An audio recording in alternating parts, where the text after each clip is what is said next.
ఈ రోజుల్లో డబ్బుంటేనే ఎవరి మీదైనా ప్రేమ, ఆప్యాయత. డబ్బు లేకుంటే కనీసం 5 నిమిషాలు మాట్లాడడానికి కూడా ఇష్టపడని మనుషుల మధ్య ఉన్నాం మిత్రమా.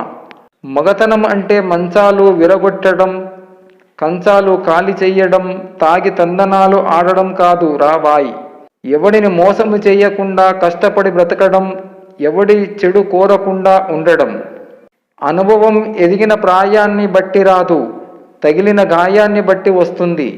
మిత్రమా, సంపాదించి తెలివి ఉన్నవాడు పోగొట్టుకున్న దాని గురించి ఆలోచించడు. గెలిచే దమ్మున్నోడు ఓటమి గురించి బాధపడడు. బలహీనతైన అంతా నువ్వు ఆలోచించే విధానంలో ఉంది. బాధను ఇచ్చే బంధాన్ని కాదు, బలాన్ని ఇచ్చే బంధాన్ని ప్రేమించు. డబ్బుతో ఏమైనా కొనగలమనుకుంటున్నారా? అయితే కొనలేనివి ఇవి. మంచం, పరుపు కొనవచ్చు కానీ నిద్ర కాదు.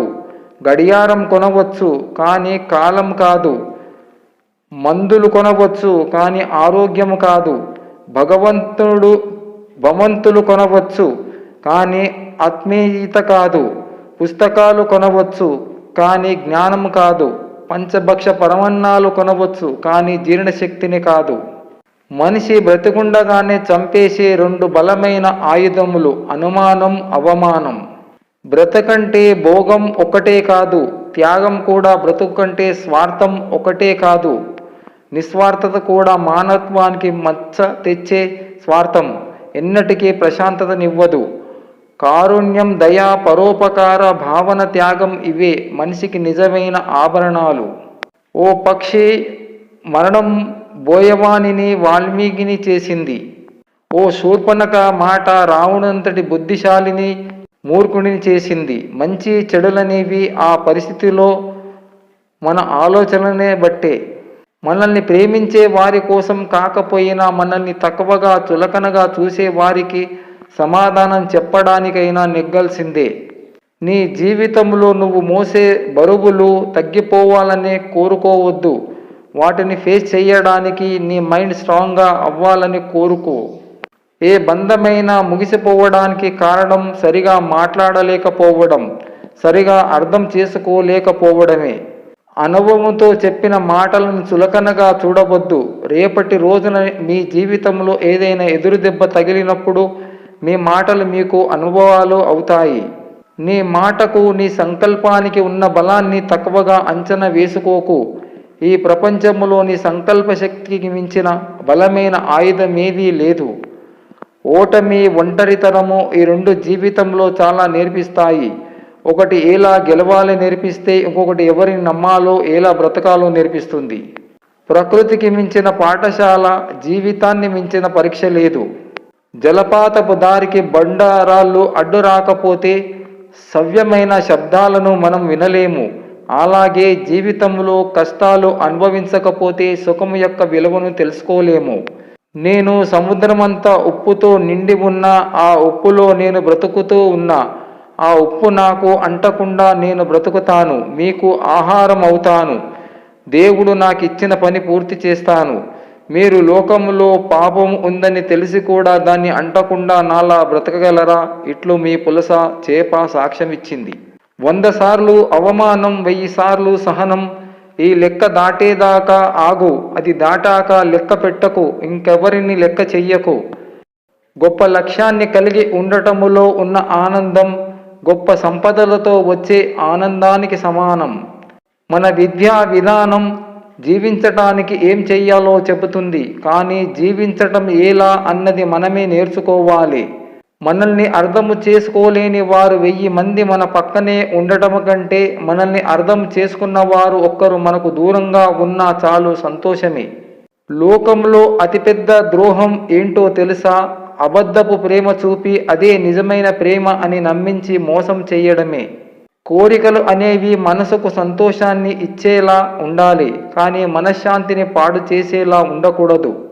నీ తలరాతను ఎప్పుడు నిందించకు. ఒక కష్టం నిన్ను బాధిస్తే 100 సంతోషాలు నీ జీవితంలో ఎప్పుడు ఎదురు చూస్తూ ఉంటాయి. ఏడుస్తూ కూర్చుంటే కన్నీళ్లు కరిగిపోతాయి, కాలం వదిలిపోతుంది, కష్టం మిగిలిపోతుంది. అందుకే ఎప్పుడు ఏడుపుని గుండెలో దాచిపెట్టు. గెలుపు కోసం పరిగెత్తు, అలుపు లేకుండా ప్రయత్నించు. నీ ఏడుపుకి కారణం అయిన వాళ్ళే నీ గెలుపును చూసి తలదించుకోవాలి. అందుకే నీ జీవితం నీవే నిర్ణయించుకో. సుత్తితో ఒక్క దెబ్బ వేయగానే బండరాయి ముక్కలవ్వదు. దెబ్బ వెనుక దెబ్బ వెయ్యాలి. ఒక ప్రయత్నములోనే విజయం సిద్ధించదు. ఎడతెగని ప్రయత్నం కావాలి. దేవునిపై నీకు నమ్మకం ఉంటే నీ భారం దేవుడే చూసుకుంటాడు. బతకడం కోసం రాజీ పడడం కన్నా మనకు నచ్చేలా బ్రతకడం కోసం యుద్ధం చేయడంలో తప్పేమీ లేదు. కొత్త విషయాన్ని నేర్చుకోవడానికి నీ మనసు ఎప్పుడు యవ్వనంగా ఉండాలి. జీవితమే శాశ్వతం కానప్పుడు మధ్యలో పరిచయమైన ఈ బంధాలు ఎలా శాశ్వతంగా ఉంటాయి మనతో? జీవితం ఒక అనుకోని ప్రయాణం. అందుకే ఎవరి వద్ద నుండి ఏమీ ఆశించకు. మిత్రుడు తోడుంటే ఓటమి కూడా ఓదార్పునిస్తుంది. ఎవరు లేకుంటే విజయం కూడా వెక్కిరిస్తుంది. ఎవరిని బాధ పెట్టకూడదు, కష్టపెట్టకూడదు. అనుకున్న మనిషి అందరి వల్ల కష్టపడుతూ బాధపడుతూ ఉన్నారన్నది నిజం. ఈ లోకంలో రెండు చాలా కష్టమైన పనులు ఉన్నాయి. ఒకటి పేరు పొందడంలో, ఇంకొకటి దాన్ని నిలబెట్టుకోవడం. ఒక్కోసారి మనకు ఏం జరిగినా మంచిదే అని ఊరుకోవాలి. ఎందుకంటే ఎవరు ఎలాంటి వారు అనేది తెలిసిపోతుంది. అప్పుడు మన జాగ్రత్తలో మనం ఉంటాం. ఏకాంతాన్ని ఇష్టపడు, అది నీ ఒంటరితనాన్ని దూరం చేస్తుంది. కాలంతో స్నేహం చెయ్యి, ప్రతి క్షణం తోడుగా ఉంటుంది. భవిష్యత్తుకి ప్రేమను పంచు, అది నీ జీవిత గమ్యానికి దారి చూపిస్తుంది. నీ కన్నీటికి ధైర్యం నేర్పు, కష్టం కూడా నీకు దాసోహం అవుతుంది. జీవితంలో 10 మందిని బాధ పెట్టి ఎదగడం గొప్ప కాదు, 10 మంది బాధను తీర్చి ఎదగడమే గొప్ప. గుడిలోకి వెళ్ళగానే మనుషులంతా ఒక్కటే అని రాసి ఉంటుంది. ఇంకొంచెం ముందుకు వెళితే అక్కడ శీఘ్ర దర్శనం, ప్రత్యేక దర్శనం, సర్వదర్శనం అని రాసి అక్కడ మన స్థాయికి తగిన ధరలు పెట్టి ఉంటారు. మనుషులంతా ఒకటే అయినప్పుడు వ్యత్యాసాలు ఎందుకు? ఉన్నవాడు లేనివాడు పేదవాడు అని మీరే నిర్ణయిస్తున్నప్పుడు ఆ నీతి కథలు ఎందుకు? సమానత్వం గుడిలోనే లేనప్పుడు ఇంకా బడిలో సమాజంలో ఎందుకు దొరుకుతుంది? కొంతమంది మనసులో కత్తులు దాచుకొని మాటల్లో పువ్వులు రాల్చే మనుషులు ఉంటారు. జాగ్రత్త మిత్రమా. 84 లక్షల జీవరాశుల్లో అత్యంత ప్రమాదకరమైన జీవి మనిషి. ఒప్పుకున్నా ఒప్పుకోకపోయినా ఇది నిజం. బిడ్డకైనా భర్తకైనా ఆసరా స్త్రీయే కదా. ఎవరి ప్రయత్నం వారు చేస్తేనే అది మానవ ప్రయత్నం అవుతుంది. ఎవరికి వారు నాకెందుకు అనుకుంటే సమాజం సజీవ సమాధి అవుతుంది. అనారోగ్యముతో మంచం ఎక్కిన రోజున ఆరోగ్యం గురించి తలుచుకొని బాధపడే కంటే కంచం ముందు ఉన్నప్పుడే ఏమి తింటున్నాము అనేది తెలుసుకుంటే అనారోగ్యం పాలయ్యే అవకాశం ఉండదు మిత్రమా. యుగయుగాలుగా గడుస్తున్న కాలమే సక్రమంగా నడవడం లేదు. ఇంకా మనిషి 100 ఏళ్ల జీవితం సక్రమంగా ఎలా నడుస్తుంది? పరిస్థితులకు అనుగుణంగా మనమే నడుచుకుంటూ వెళ్ళాలి. కొందరు కొన్ని మానసిక బాధలు చెప్పుకోలేరు, కొందరు తమ ఆర్థిక బాధలు చెప్పుకోలేరు, మరికొందరు కొన్ని శారీరక బాధలు చెప్పుకోలేరు, ఇంకొందరు ఇవన్నీ నిజాలు అని ఒప్పుకోలేరు. విగ్రహం ఉంటేనే ఆలయం అవుతుంది, దేవుడు ఉంటేనే దేవాలయం అవుతుంది, మానవత్వం ఉంటేనే ఈ లోకం ప్రేమాలయం అవుతుంది. సామాన్యుడికి సమాజానికి దగ్గర కాలేనివాడు ఎన్నటికీ గొప్పవాడు కాలేడు. ఒక మంచి వ్యక్తిని గుర్తించలేని వాళ్ళు ఈ సృష్టిని ఏదో ఒక గొప్ప శక్తి నడిపిస్తుంది అనేది కూడా గుర్తించలేరు. ఎందుకంటే ప్రతి మంచి మనిషి ఆ శక్తితోనే సమానం. డబ్బు ఉంటే కాలిపోయిన మొహాన్ని కూడా కాజల్లా మార్చవచ్చు. అదే మంచి మనసు ఉంటే మట్టి ముద్దలో కూడా అమ్మవారిని చూడవచ్చు. అందం ఐశ్వర్యంలో ఉండదు మిత్రమా, మనసులో ఉంటుంది. క్షణకాలంలో జారే మాట ఒక జీవితకాల బంధాన్ని తెంచేస్తుంది. ఒకరు ఇలా అడిగారట, విషం అంటే ఏమిటి అని. దానికి ఆయన అందమైన సమాధానం చెప్పారు. మన తహతకు మించి ఏది ఎక్కువైనా విషంతో సమానం. అది ఐశ్వర్యము, అధికారము, ఆకలి, కోరిక, సోమరితనం, ప్రేమ, ద్వేషం ఏదైనా కావచ్చు. ఎవరి విలువ ఏంటో సమయం వచ్చినప్పుడే తెలుస్తుంది.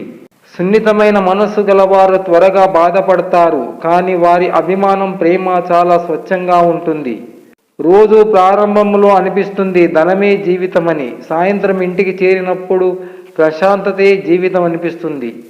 డబ్బే జీవితం అనుకునే వాళ్ళకి మనుషుల్ని ఎలా వాడుకోవాలో తెలుస్తుంది. మనుషులే ముఖ్యం అనుకునే వాళ్ళకి చివరికి ఒంటరితనమే మిగులుతుంది.